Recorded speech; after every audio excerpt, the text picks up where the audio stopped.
The ballroom at the Metropolitan Museum of Art glittered, but not as brightly as the diamonds on the women or the contempt in Grayson Vanderbilt's eyes. He stared at the necklace his wife Annelise had worn. It wasn't Cartier, it wasn't Van Cleef, it was hers, handmade. A curious, sunset-colored stone cradled in twisted silver. He laughed a sound that cut through the polite chatter. "My dear," he said loud enough for the trustees of the Whitney to hear, "did you win that in a claw machine? Please take it off. You're embarrassing the family name." This single moment of public humiliation was not the end of Annelise's story. It was the catalyst that would ignite a fire, transforming her from a society wife into the titan of a billion-dollar empire built on the very stone he mocked. The air in the Vanderbilt penthouse on Park Avenue was always thin-scrubbed of emotion and thick with the scent of old money and white orchids. For Annelise Rosenthal, it had been a beautiful prison for 7 years. Her marriage to Grayson Vanderbilt IV wasn't a love story. It was a merger. Her family had a respectable name in academia, but no real fortune. Grayson's family, the Vanderbilts of shipping and banking fame, had a fortune so vast it was practically a character. In their lives, a demanding patriarch dictating their every move. Annelise's role was simple: be beautiful, be silent, and produce an heir. She had succeeded at the first, perfected the second, and failed so far at the third. Her quiet rebellion came in the form of a small workshop tucked away in a spare room overlooking the less fashionable side of the building. There, with a simple torch, pliers, and sheets of silver, she made jewelry. It wasn't a hobby, it was a language. Each piece was a story, a feeling she couldn't otherwise express. She'd spend hours sketching designs inspired by architectural details she'd see on her lonely walks, or the unique mineral inclusions she'd find in stones bought from obscure dealers online. It was the only part of her life that was truly hers. The piece that would end her marriage was born from a place of deep sentimentality. It was a necklace centered around a peculiar stone she had bought for $75 from an old man's stall at the Tucson Gem and Mineral Show. He'd called it a fluke sapphire, too strange in color to be valuable. It was a mesmerizing stone, the color of a tropical sunset, shifting from a fiery orange-pink to a soft lavender, depending on the light. It reminded her of the one happy memory she had with Grayson, a fleeting sunset they had watched in Bali on their honeymoon before the weight of his name had fully descended upon them. She framed it in a nest of hand-wrought, oxidized silver, designed to look like a thorny protective branch. It was her heart translated into metal and mineral. She decided to wear it to the annual Preservation Gala at the Met. It was a bold move. The Vanderbilt women were expected to be draped in the family's vault collection, heavy historical pieces from Graff and Harry Winston that felt more like shackles than adornments. When she came down the grand staircase, Grayson's face, usually a mask of handsome indifference, tightened. "What is that?" he asked, his voice low and serrated. "I made it," Annelise said, a flicker of pride in her voice. "The stone reminded me of Bali." His eyes went flat. "It's sentimental junk. We're going to be photographed with the Rockefellers and the Lauders tonight.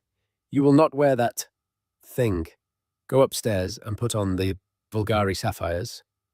"No," she said, the word feeling foreign and powerful on her tongue. "I want to wear this." Grayson's jaw clenched. He saw her refusal not as a matter of taste, but as an act of defiance, a crack in the perfect facade of his life. He said nothing more, but the fury radiated from him, a cold aura that followed them into the chauffeured Bentley and through the flashbulbs on the museum steps. The humiliation, when it came, was masterful in its cruelty. They were standing in a circle with a US senator and a famous contemporary artist, Catherine Sachs. Catherine, known for her sharp eye, leaned in slightly. "Annelise, what a fascinating piece. The stone is extraordinary. What is it?" Before Annelise could answer, Grayson let out his booming laugh. It was a performance designed for maximum impact, a fascinating piece of what Catherine Annelise has a charming little hobby. She makes trinkets. He turned to Annelise, his voice dripping with condescending amusement. My dear, did you win that in a claw machine? It's sweet, but it's hardly appropriate for the Met. He then looked at the others, his smile wide and apologetic. You'll have to forgive her. She has a creative soul. Please, he said, his voice dropping, but still audible to everyone in their circle. Take it off. You're embarrassing the family name. Put it in your purse. The air froze. The senator gave a tight, uncomfortable smile. Catherine Saxe's eyes widened, a flicker of pity crossing her face before she looked away. Annelise felt the blood drain from her face. Every eye was on her, on the necklace, on her shame. It wasn't just an insult. It was a public execution of her identity. He hadn't just called her necklace cheap. He had called her cheap. Her one private act of creation, her one piece of herself had been held up and declared worthless. She didn't cry. She didn't scream. A strange, chilling calm washed over her. She looked Grayson directly in the eye, and for the first time he saw something other than placid obedience. He saw a stranger. Without a word, she unclasped the necklace, its silver cool against her hot skin, and dropped it into her small beaded clutch. The rest of the night was a blur. She smiled. She nodded. She sipped her champagne. But inside, a 7-year dam of resentment and unspoken pain had shattered. She wasn't a Vanderbilt anymore. She was just Annelise Rosenthal, a woman holding a cheap stone in a ridiculously expensive purse. When they got home, the silence in the penthouse was screaming. You will never pull a stunt like that again. Grayson began untying his bow tie. You're right, Annelise said, her voice even. I won't. I want a divorce. Grayson stopped. He turned to look at her, a flicker of surprise followed by pure derision. A divorce? On what grounds that I saved you from looking like you shopped for your jewelry at a street fair? On the grounds that I'd rather live in a studio apartment in Queens and be myself than live in this mausoleum and be your accessory. His laughter this time was genuine and far crueler than it had been at the party. Don't be ridiculous. You have nothing. The prenuptial agreement is ironclad. You signed it. You walk away with the clothes on your back and a one-time settlement that wouldn't cover your Neiman Marcus bill for a single season. You'll come crawling back within a month. We'll see, she said, walking past him and towards the guest wing, where she locked the door. The Vanderbilt divorce was swift and brutal. Grayson's lawyers, a pack of sharks from Sullivan and Cromwell, painted her as an unstable, ungrateful woman. The prenup was indeed ironclad. As he had predicted, she was left with a fraction of what people assumed. The tabloids had a field day branding her the jilted jeweler. She moved out of the Park Avenue Palace and into a small, pre-war one-bedroom apartment on the Upper West Side that her settlement barely covered for a year. The silence was no longer screaming, it was just empty. She was alone, 32 years old, with a bruised reputation and a future that was a terrifying blank slate. In her small jewelry box, amidst the few designer pieces she was allowed to keep, sat the thorny silver necklace, its sunset stone seeming to mock her. It was the reason for her ruin, or so she thought. The first few months of Annelise's new life were a study in grey. The vibrant colours of the society pages were replaced by the monochrome reality of budgeting and grocery shopping. The catered lunches were gone, replaced by toast and coffee. The stream of invitations dried up to a trickle, then stopped completely. She was a ghost in the city that had once been her stage. Her days were long and empty, the silence of her small apartment a constant reminder of how far she had fallen. She sold off the designer bags and shoes. Grayson had let her keep the cash, a temporary buffer against the encroaching panic.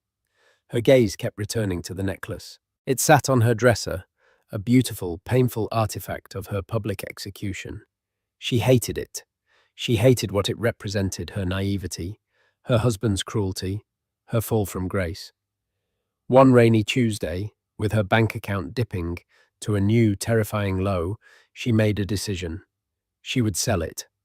Even if it was just for the silver, a few $100s was better than nothing. Pride was a luxury she could no longer afford. She didn't go to the flashy jewelers in the Diamond District on 47th Street. The thought of their condescending eyes was too much to bear. Instead, she remembered a small dusty shop she'd once passed on a side street in Greenwich Village. It had a faded hand-painted sign that read Chadwick & Sons, Gemology and Antiquities. There was no Sons in sight, only a stooped elderly man with spectacles perched on the end of his nose, who looked as ancient as the artifacts in his window. She pushed open the door, a small bell tinkling overhead. The shop smelled of old paper metal polish and dust. The man at the counter looked up from a loupe through which he was examining a Victorian-era cameo. "Can I help you?" he asked, his voice a gravelly but kind baritone. I'd like to sell this," Annelise said, her voice barely a whisper. She laid the necklace on the worn velvet counter. Her hands trembled slightly. The man, Arthur Chadwick, picked it up. His touch was surprisingly gentle. He didn't look at the silverwork first, as she expected. His eyes were immediately drawn to the stone. He turned it over and over, holding it up to the weak light filtering through the window, then under the bright, focused beam of his desk lamp. He was silent for a long time, his brow furrowed in concentration. "The silver is lovely," he finally said, his gaze still fixed on the stone. "Delicate work, very organic. But this stone, where did you get this?" "A gem show in Tucson, a while ago. The seller said it was a fluke sapphire," Annelise explained, feeling the familiar sting of embarrassment. "I know it's not worth much, but I was hoping the silver—" "Not worth much," Arthur interrupted, looking at her over the top of his glasses for the first time. There was a strange intensity in his eyes. "My dear girl, the man who sold you this was either a fool or a thief who didn't know what he was stealing." He placed the stone under a microscope, fiddling with the focus knobs. He muttered to himself words like pleochroism, rutile silk, and uncharacteristic crystalline structure. Annelise stood awkwardly, assuming he was just being dramatic. After another 5 minutes, he pushed himself back from the microscope and took a deep, shaky breath. He looked at Annelise, his eyes wide. "This is not a fluke sapphire. This is a Padparadscha sapphire." "A what?" "Padparadscha. It's Sinhalese for lotus blossom. They are the rarest and most valuable of all sapphires. They have a very specific, delicate balance of pink and orange. A true Padparadscha is worth more per carat than a fine diamond. But this—" He trailed off, picking up the stone again. "This is something else entirely. I've never seen one that shifts color so dramatically. It's almost as if it has the color change properties of an alexandrite, but in the Padparadscha spectrum. It moves from lotus pink to a deep, fiery sunset orange. It's a chameleon." Annelise stared at him, uncomprehending. "So, it's valuable?" Arthur let out a short, incredulous laugh. "Valuable, young lady, the Hope Diamond is valuable. A Monet is valuable. This is singular. It's a geological anomaly. It's a new classification of gemstone. A 12-carat Padparadscha of fine quality might fetch $500,000 at auction. A stone like this, with this unique documented color change phenomenon, I can't even begin to put a price on it. It's a specimen stone of museum quality. To a collector, to a house like Cartier, or a scientific institution like the GIA, this stone is priceless." Annelise felt her knees go weak. She gripped the edge of the counter to steady herself. "Priceless.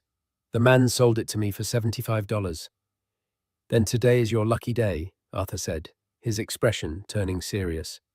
"But it's also a dangerous day. A stone like this doesn't just get sold over the counter.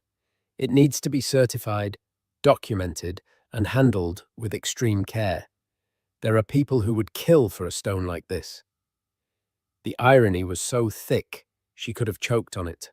The cheap stone. The trinket she won in a claw machine. The source of her greatest humiliation was in fact a treasure of unimaginable worth. Grayson's mockery echoed in her head, but now it sounded different, not like the pronouncement of a king, but the braying of an ignorant fool. He, with all his inherited knowledge of luxury, with his family's vaults of important jewels, had stared at a miracle of nature and seen nothing but junk. He had judged its value based on its setting, not in a famous designer's platinum, but in her own humble silver. "What do I do?" Annelise asked, her mind reeling. Arthur saw the panic and confusion in her eyes. He saw the faint bruises of exhaustion under them. The expensive but slightly worn coat, the story of a woman adrift. "First," he said, his voice softening, "we get this properly documented. I have contacts at the Gemological Institute of America. We need to get a full report, a monograph. This will be its birth certificate, and it will be in your name. Annelise Rosenthal. Secondly, you need to decide what to do with it. You could sell it. A private sale to the right collector could set you up for life, for many, many lives." He paused, looking from the stone to her face. "Or you could do something else." "What else? A stone like this isn't just a commodity." Arthur said, his eyes gleaming with a passion she recognized. It was the same passion she felt in her workshop. "It's a muse. It's the cornerstone of a legend. A woman who discovers a stone like this, who has the eye to see its beauty when no one else did. A woman who can craft a setting for it with her own hands. That woman doesn't just sell the stone, she builds a kingdom around it." In that dusty, forgotten shop, surrounded by the ghosts of other people's treasures, Annelise felt a flicker of something she hadn't felt in years' hope. But it was more than that. It was a fierce, burning sense of purpose. Arthur Chadwick hadn't just appraised her stone, he had appraised her, and for the first time since her world had crumbled, someone had seen her true worth. Selling the stone would be an ending. It would be money security, a comfortable, quiet life. It would be a final, silent victory over Grayson. But building something, that would be a beginning. It would be a roar. "Tell me more about building a kingdom," she said, her voice no longer a whisper. The decision was made. Annelise would not sell the stone. The Rosenthal Chameleon, as the GIA officially named it in their stunning monograph, would not be a quick payday. It would be her seed capital, her silent partner, her statement of intent. The GIA certification process was arduous and exhilarating. Arthur Chadwick guided her through it, his connections opening doors that would have been welded shut to a woman with no industry credentials. The final report was more than a document. It was a validation. It described the stone's unique triclinic crystal system and the trace elements of manganese and chromium that caused its unprecedented color shift, officially valuing it for insurance purposes at a staggering 18 million. The number was so absurd, it felt like fiction. Annelise, however, did not sell. Instead, she leveraged. She, with the GA certificate and Arthur as her venerated advisor, she secured a heavily collateralized loan against a fraction of the stone's value. It wasn't the full $18 million. No bank was that audacious, but it was enough. She walked out of a private bank, not with a check, but with a credit line of $4 million. It was the most terrifying and liberating moment of her life. Her first move was not to rent a lavish office or hire a firm. It was to fly to Antwerp, the world's diamond capital, with Arthur. But she wasn't there for diamonds. She was there to meet the cutters, the brokers, the families who dealt in the rarest colored gemstones. Guided by Arthur, she didn't go to the big sterile exchanges. She went to the small multi-generational workshops in the back alleys, where masters who could trace their lineage back centuries still cut stones by hand and eye. She didn't buy what was fashionable. She bought what spoke to her. She bought a suite of unheated lavender spinels from Burma that glowed from within. She bought a seafoam green tourmaline from Mozambique that was so heavily included with fibrous crystals It looked like a frozen storm. She acquired a parcel of raw, uncut emeralds from a small Colombian mine, not for their clarity, but for the dramatic dark carbon gardens trapped within them. The established houses would have rejected these stones as flawed. Annelise saw them as having character. She believed perfection was sterile. The flaws were the stone's signature, its story. This became the core philosophy of her brand. She named her company simply Annelise. All caps, no frills, a declaration. Her next target was an investor. The bank loan was for materials and setup, but to build a global brand, she needed strategic capital and expertise. She set her sights on one person, Isabelle Moreau, the notoriously shrewd head of Moreau Capital, a venture fund specializing in disruptive luxury. Isabelle was known as the Ice Queen of Parisian finance, a woman who had built her fortune by betting on underdog brands and then molding them into powerhouses. She rarely took meetings without a seven-figure introduction. Annelise got the meeting through sheer audacity. She sent a courier directly to Isabelle's office on the Place Vendôme. The package contained no business plan, no pitch deck. It contained a single perfect lavender spinel set in a simple temporary silver ring she had made herself, and a handwritten note, "Perfection is boring. Let's have a conversation about the beauty of the imperfect." Annelise Rosenthal. 2 days later, she was summoned to Paris. Isabelle Moreau's office was a minimalist masterpiece of glass and grey marble overlooking the glittering jewelry houses she so often competed with. Isabelle herself was in her late 40s, with razor-sharp black hair and eyes that seemed to conduct a full financial audit in a single glance. "You have 10 minutes, Isabelle said, not bothering with pleasantries. The spinel sat on her desk. "Your stone is intriguing. Your method of introduction is either arrogant or brilliant. Convince me." Annelise didn't talk about profit margins or market share. She told her story. She spoke of her workshop in the Vanderbilt penthouse, a secret garden of creativity. She talked about the soul of stones, how the inclusions in an emerald were a fingerprint of the earth itself, how the subtle color variations in a sapphire told a story of its violent volcanic birth. She laid out her vision, a luxury jewelry house that celebrated not flawless cold perfection, but character narrative and the raw, untamed beauty of nature. Each piece would be one of a kind, built around a unique stone, its design an extension of that stone's intrinsic story. "The world doesn't need another Tiffany's," Annelise said, her voice steady. "We don't need another showcase of massive flawless diamonds that say nothing but, 'I'm rich.' People, a new generation of discerning women, are craving authenticity. They want a piece of jewelry that is as unique as they are, a piece that has a soul. We will not sell jewelry. We will sell talismans. We will sell stories." She finished by sliding the GIA monograph for the Rosenthal Chameleon across the desk. "And this is our legend, the stone my ex-husband called cheap. It will not be for sale. It will be the heart of the company, the crown jewel of our private collection, a symbol of seeing value where others see none." Isabelle was silent. She picked up the spinel again, turning it in the light. She read the cover of the GIA report. She looked at Annelise, her face unreadable. "The luxury market is built on heritage and perception," Isabelle finally said, her tone clinical. "You have no heritage. Your perception is currently that of a tabloid figure. Your ex-husband is a Vanderbilt. They could crush you with a single press release." "Let them try," Annelise replied, her chin held high. "They represent the old guard, the idea that value is dictated by a name brand and a price tag. We represent the new world where value is intrinsic, personal, and authentic. Their attack will only amplify our message." A slow smile spread across Isabelle Moreau's face. It was the first crack in her icy facade. "You are either completely insane or you are the future.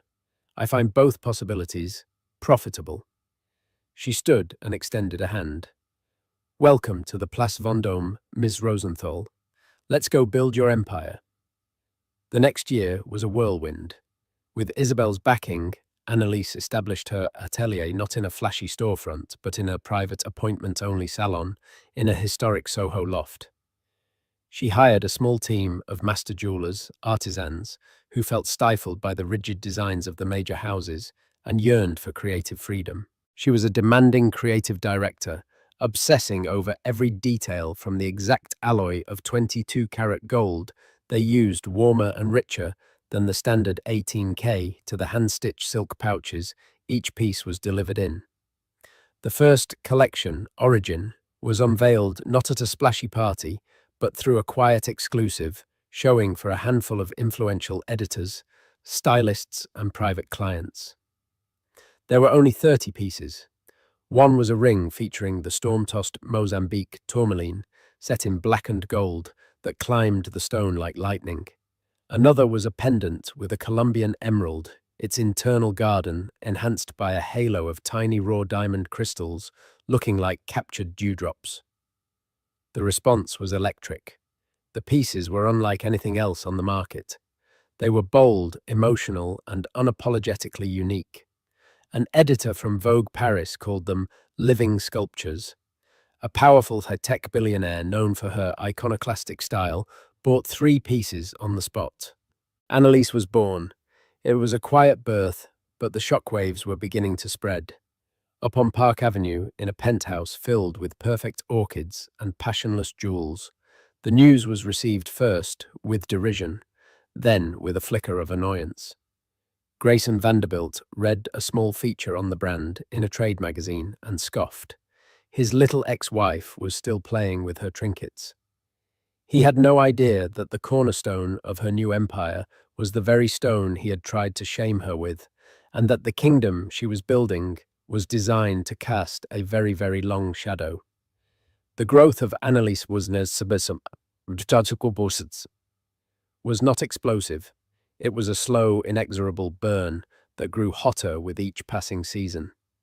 Isabelle Moreau's strategy was masterful. They eschewed traditional advertising, focusing instead on strategic placements and cultivating an air of exclusive mystique. Annelise's creations began appearing in the wild, but only on the most discerning tastemakers. The first major coup came during awards season.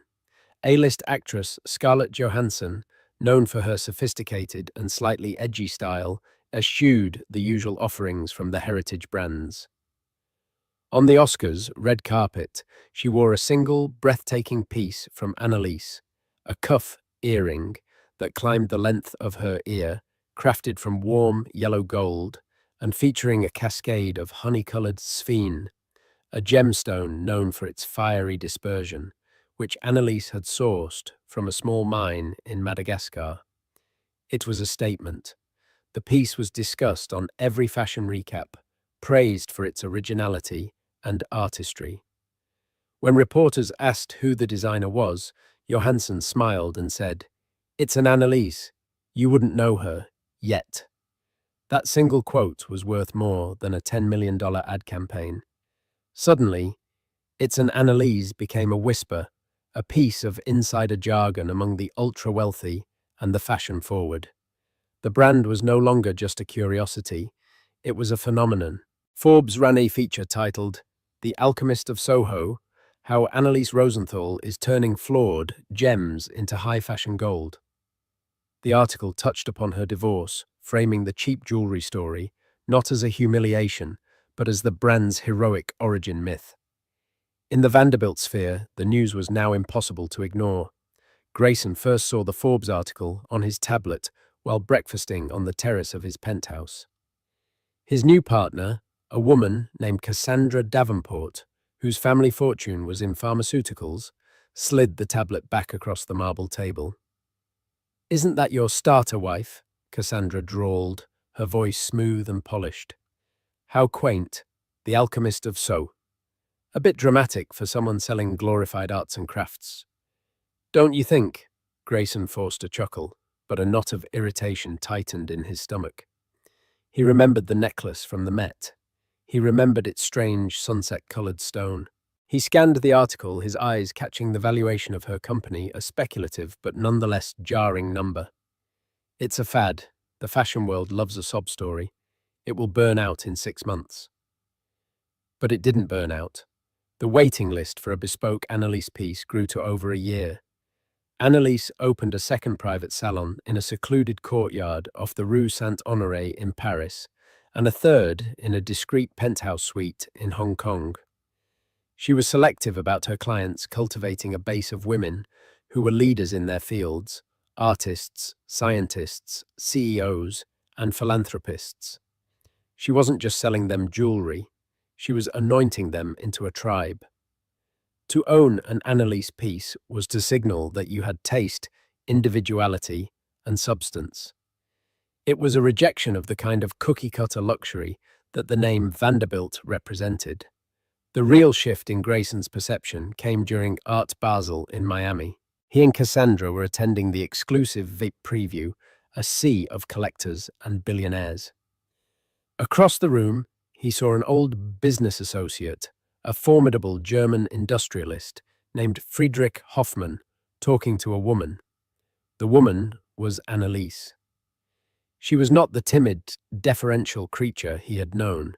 She was poised, dressed in a simple but exquisitely cut black dress.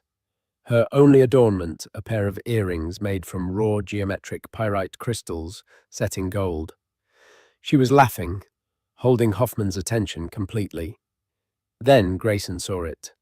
On the wrist of Hoffmann's elegant wife, Helga, was a bracelet. It was a massive cuff of hammered gold, centering a single enormous seafoam green tourmaline, the very one Annelise had bought in Antwerp, the one that looked like a frozen storm. It was magnificent, a piece of primal savage beauty. It made the flawless 10-carat diamond bracelet on Cassandra's wrist look sterile and predictable by comparison. "Is that?" Cassandra began, her voice tight with disbelief. "Helga, darling?" she called out, pulling Grayson along as she crossed the room, her smile a predatory slash of red lipstick. "What an absolutely savage bracelet! Who is the designer?" Helga Hoffmann, a woman who was famously impervious to flattery, beamed with genuine delight. "Oh, it's an Annelise, of course. She designed it just for me. The stone's inclusions are meant to represent the turmoil of the Baltic Sea near our summer home. Isn't that brilliant?" She gestured toward Annelise. "Annelise, you remember Grayson, I assume?" The air crackled. Annelise turned, her expression calm and unreadable. Her eyes met Grayson's. There was no fear, no anger, no pain. There was just a cool, level assessment. It was the look one gives to a stranger on the subway. "Mr. Vanderbilt," she said, her voice even. "A pleasure to see you again. Cassandra." The politeness of it was more insulting than any barb. She had demoted him from a husband to a mere acquaintance. "Annelise," Grayson said, forcing a cordial tone. "Quite the little business you've built. I'm impressed." The words tasted like ash in his mouth. "Thank you," she replied simply, before turning her attention back to the Hoffmanns. "Friedrich, you were telling me about the new Kiefer acquisition." She had dismissed him. In the heart of their world, surrounded by their people, she had effortlessly and completely dismissed him. He and Cassandra stood there for a moment suddenly, outsiders in the conversation. They were the ones left in the awkward silence. Later that night, back in their hotel suite overlooking the ocean, the facade crumbled. "This is ridiculous," Cassandra spat, unclasping her diamond bracelet and tossing it on the dresser. "Everyone was fawning over that woman, over her rocks and twigs. Helga Hoffmann looked at my bracelet like it was from a department store. It's a bubble, Cass," Grayson said, pacing the room. But he didn't believe it anymore. He had seen the look in Friedrich Hoffmann's eyes, deep respect. He had seen the genuine passion in Helga's face. Annelise wasn't selling jewelry.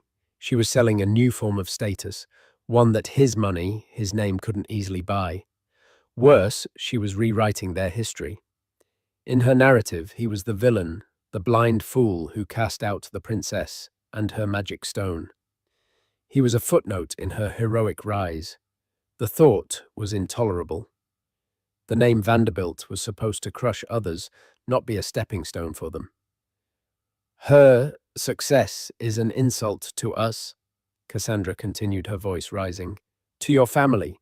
She's making a mockery of you, Grayson, and you're just letting her be. The question hung in the air, sharp and accusatory. He looked out at the dark ocean, his reflection a faint scowling ghost in the glass. Cassandra was right. This wasn't a game anymore. Annelise wasn't just an ex-wife with a lucky hobby. She was a rival whose very success was built on his failure of vision, on his moment of public cruelty. And a Vanderbilt does not tolerate a rival. No, he said, turning from the window, his eyes cold and hard. I'm not letting her. The irritation had now curdled into a dark, calculated resolve.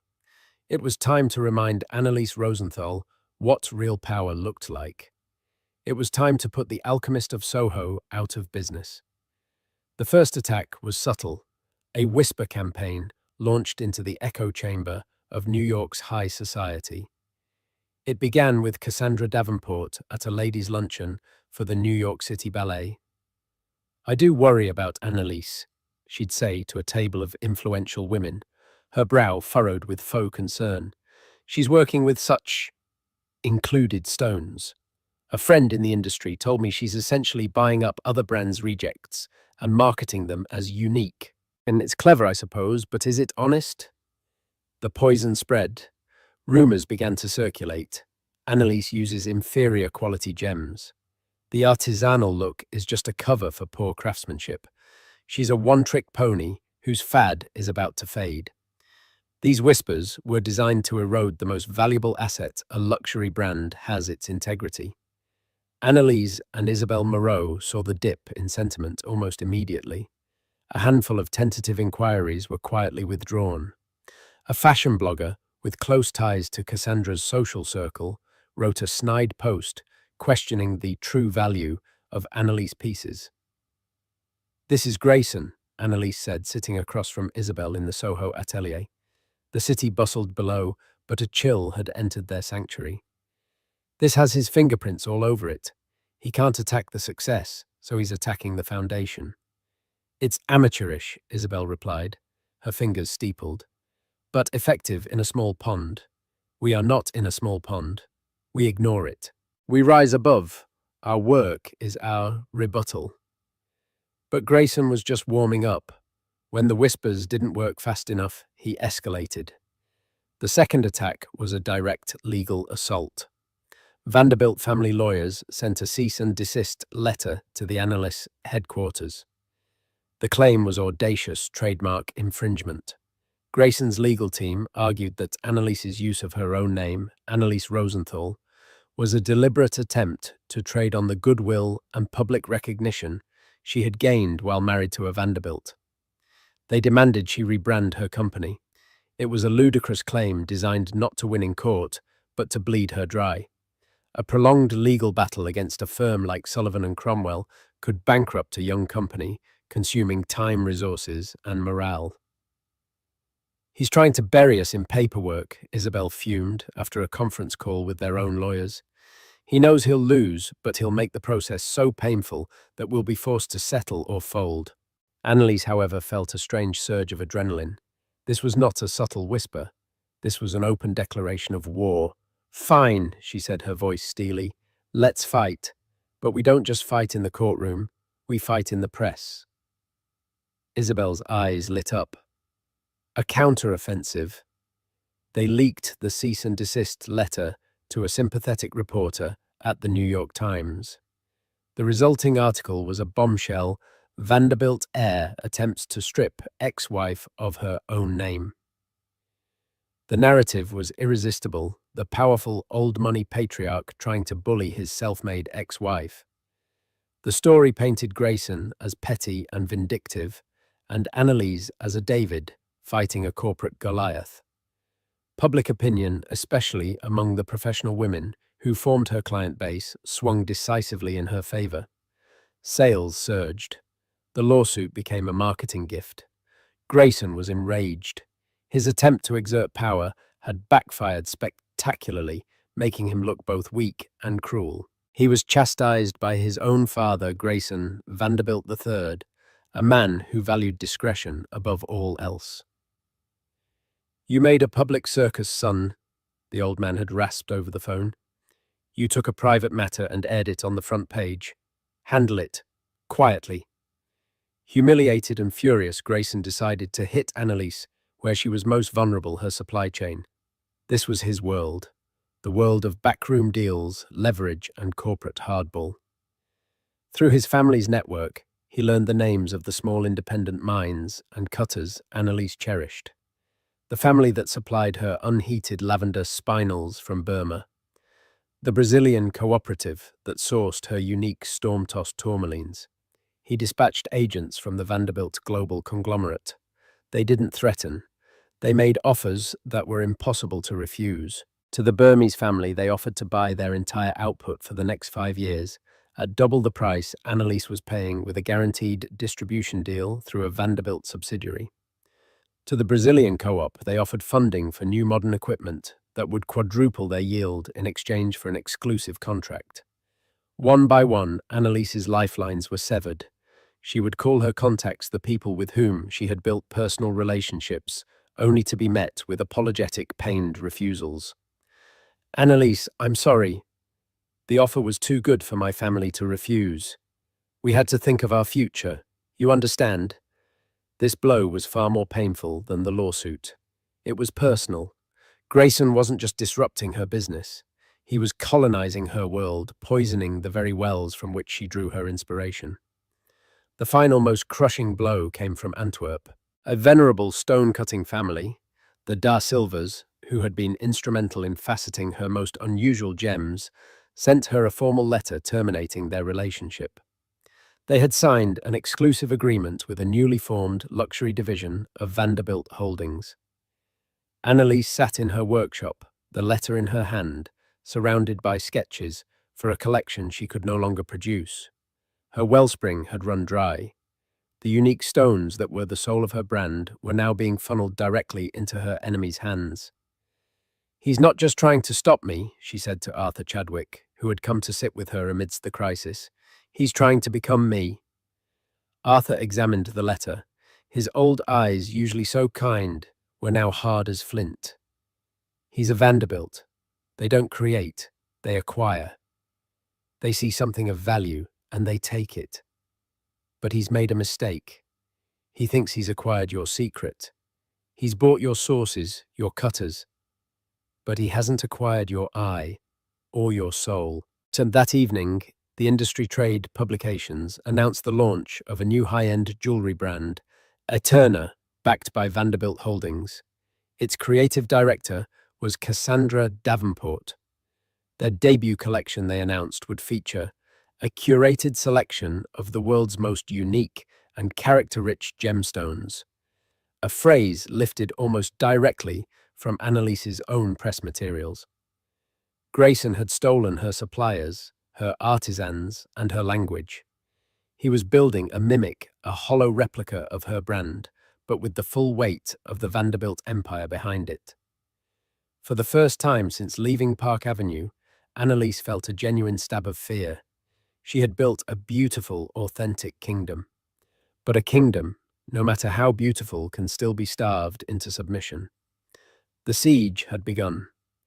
The launch of Aeterna was as lavish as expected. Grayson spared no expense, hosting a spectacular event at the Musée Rodin in Paris.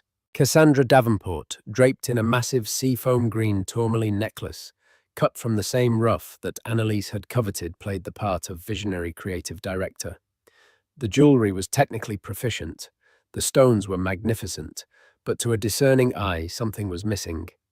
The pieces were beautiful but soulless. They were like cover songs performed without any emotion. The designs were derivative, echoing the organic forms of Annelise, but lacking the narrative depth. It was a masterful imitation, but an imitation nonetheless. The market, however, is not always discerning. Backed by a relentless marketing budget, and the Vanderbilt name, Aeterna, was an instant commercial force. They flooded magazines, sponsored events, and placed their jewelry on a new wave of influencers and actresses who were happy to take the Vanderbilt paycheck. They undercut Annelise on price, able to absorb losses that would have crippled a smaller company. Annelise's business began to feel the squeeze. Orders slowed. The buzz once hers was now shared with her corporate doppelganger. She and her team worked frantically, trying to find new sources, new stones, but Grayson's scorched earth campaign had been thorough. The niche suppliers of character-rich gems were now locked into exclusive contracts. Annelise felt cornered, the walls of her hard-won kingdom closing in. Desperation began to creep into the corners of the Soho atelier. One night, working late, she found herself staring at the framed GIA certificate for the Rosenthal Chameleon, the cheap stone that had started it all. The anger and fear coalesced into a cold, hard resolve. "He's fighting a war of attrition," she said to Isabelle in an emergency meeting the next day. "He thinks he can just outspend us until we die. We can't fight him on his terms. We can't win a war of resources." "So we changed the battlefield," Isabelle said, her eyes glinting. "He thinks this is about jewelry. This is about... We need to find his weakness." "And what is that?" Annelise asked. "Every empire, no matter how grand, has cracks in its foundation," Isabelle replied. "The Vanderbilt Empire is old, and old things can rot from within. We need to stop looking at Aeterna and start looking at Vanderbilt Holdings." Isabelle mobilized her own team of forensic accountants and corporate investigators, a discreet but lethal group she kept on retainer for just such occasions. For weeks they dug. They sifted through public filings, shareholder reports, and obscure trade journals, looking for leverage for a vulnerability. At first, the Vanderbilt Empire seemed impregnable, a fortress of blue-chip stocks, real estate, and diversified assets. But then they found it, a small thread. Vanderbilt Holdings had heavily invested in a portfolio of shipping and logistics companies over the past decade. On the surface, it was a nod to their family's origins, but the numbers didn't quite add up. The profits reported by these subsidiaries were unusually high and consistent, almost impossibly so, given the volatility of the global shipping market. As Isabelle's team dug deeper, pulling shipping manifests and cross-referencing them with customs data, a picture began to emerge. A picture of phantom cargo, of vessels listed as full that were sailing half empty, of fuel costs being artificially inflated in reports to shareholders. It wasn't just mismanagement. It was a sophisticated, long-running scheme to inflate the value of the division, securing larger and larger loans against these fraudulent assets. The Vanderbilt shipping empire, the bedrock of their modern fortune, was a house of cards. And at the center of it, the one who had overseen this aggressive expansion, was Grayson Vanderbilt IV. He had used this fraudulently inflated division as the financial leverage to launch Aeterna. "He's been cooking the books for years," Isabelle said, sliding a confidential report across the table to Annelise. "He used the illusion of profit from his shipping division to fund the war against you. If this gets out, he won't just be humiliated. He could face SEC investigation, shareholder lawsuits, and even criminal charges. The Vanderbilt name will be dragged through the mud for a generation." Annelise stared at the report. Here it was, a weapon of mass destruction. She could leak it. She could destroy Grayson, his career, his family's reputation. She could obliterate Aeterna and everything he had built. The thought brought a grim, satisfying sense of justice. It was an eye for an eye. But as she sat with the power to ruin him, a conversation she'd had with Arthur Chadwick echoed in her mind. He had come to her, his face grim, when he first heard of the Vanderbilt counteroffensive. "There's something you should know about the Vanderbilts, Annelise," he'd said, his voice heavy. "About Grayson's father. 40 years ago, I had a partner. We weren't just Chadwick and Sons, we were Chadwick and Bell." We had discovered a small but promising deposit of demantoid garnets in Namibia. It was to be our legacy. Grayson Vanderbilt III caught wind of it. He didn't make an offer. He used his financial power to squeeze our partners, fabricate a legal dispute over the mining rights, and bled us dry in court. He drove my partner, a good man, to bankruptcy and an early grave. He took our discovery, our legacy, for pennies on the dollar and sold it to a Russian conglomerate a year later. I lost everything but this small shop. Annelise had stared at him, stunned. Why didn't you ever tell me? Because my story was one of revenge, Arthur said, his gaze unflinching. And I didn't want you to be driven by that. I wanted you to be driven by creation. But now you see, the son is just like the father. They are takers. They see beauty, and they consume it. They cannot build it themselves. The revelation recontextualized everything. Arthur's mentorship wasn't just kindness. It was a quiet 40-year-old quest for justice. He had seen in her a chance to foster the creation that had been stolen from him. Looking at the damning report in her hands, Annelise understood the choice before her. She could leak it and become a destroyer, just like the Vanderbilts. Or she could use the information in a different way. Revenge was a fire that consumed everything, including the one who wielded it. She hadn't built her empire to burn someone else's down. She had built it to last. We're not going to leak it, she said to Isabelle, a steely calm settling over her. Isabelle raised an eyebrow. Annelise, this is a kill shot. I know, Annelise replied, but if we leak it, it becomes a chaotic public scandal. The SEE gets involved, the business gets tied up in litigation for years. It's messy, and it makes us look vindictive.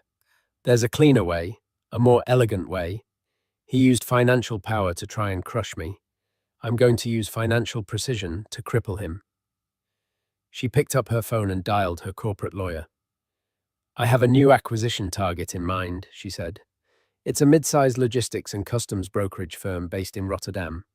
They're called Viridian Global. I want you to begin the process immediately, and I want it to be quiet. Isabelle Moreau stared at her, a slow, predatory smile spreading across her face as she understood Annelise's plan. It was brilliant. It wasn't a loud, messy explosion. It was a silent, perfectly executed checkmate. Annelise's counteroffensive was not a frontal assault. It was a masterpiece of corporate subterfuge. She didn't attack Aeterna. She attacked its foundation.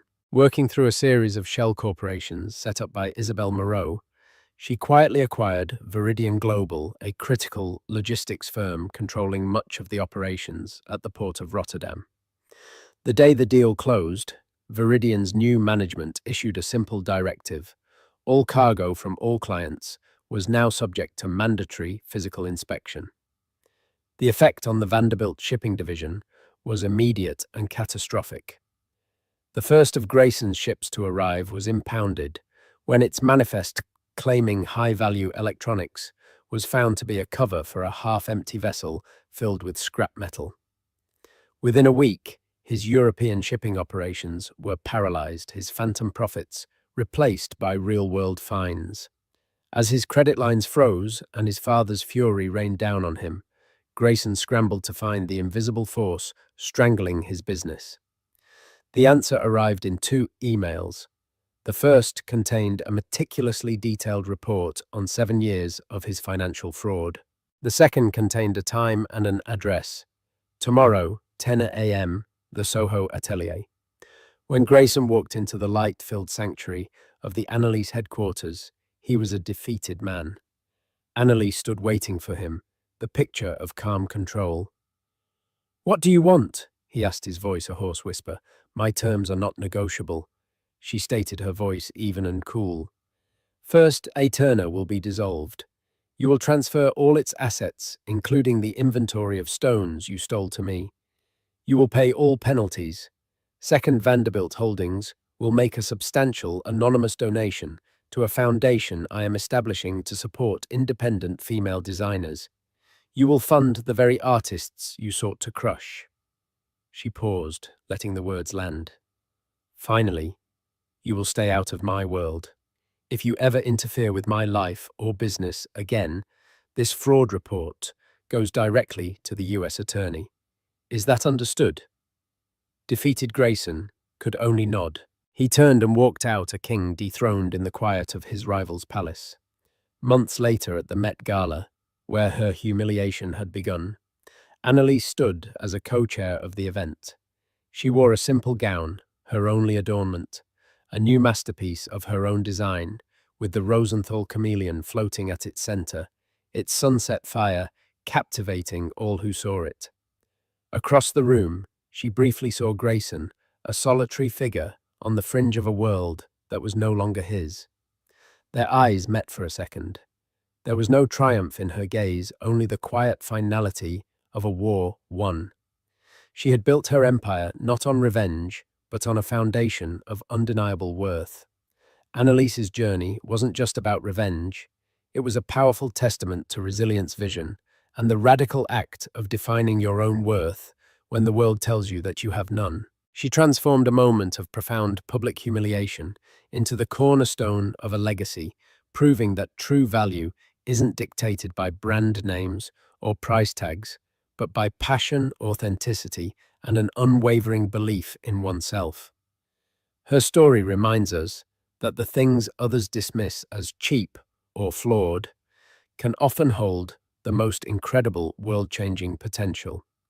It's a lesson in looking closer, seeing the magic that others miss, and having the courage to build a kingdom from the stones they throw at you. What did you think of Annelise's ultimate checkmate? Was it more powerful than simply exposing him? Let us know your thoughts in the comments below. And if you were inspired by her incredible story of transformation, don't forget to hit that like button, share this video with someone who needs to hear it, and subscribe for more stories of incredible triumphs.